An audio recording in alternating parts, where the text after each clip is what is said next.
छानेला दोकान सोनरा छानेला दोकान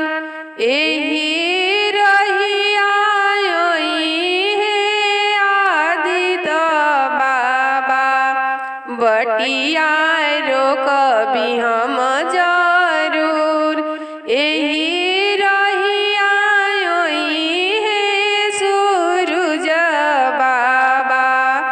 बटिया रोकबी हम जरूर अनधन मांगबी माता लक्ष्मी मांगबी काया में सुख मांगबी काया में सुख पाँच पुत्र सूरज बाबा दी एगो दियावा जरूर एगो दियावा जरूर सूरज बाबा के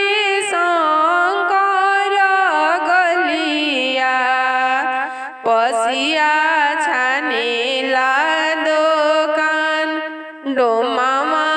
छानेला दोकान ग्वाला छानेला दोकान मलिया छानेला दोकान एही रहिया हे छठिया माई बटिया रोकबी हम जरूर एही रहिया हे सूरज मल बटिया रोकबी हम जरूर अन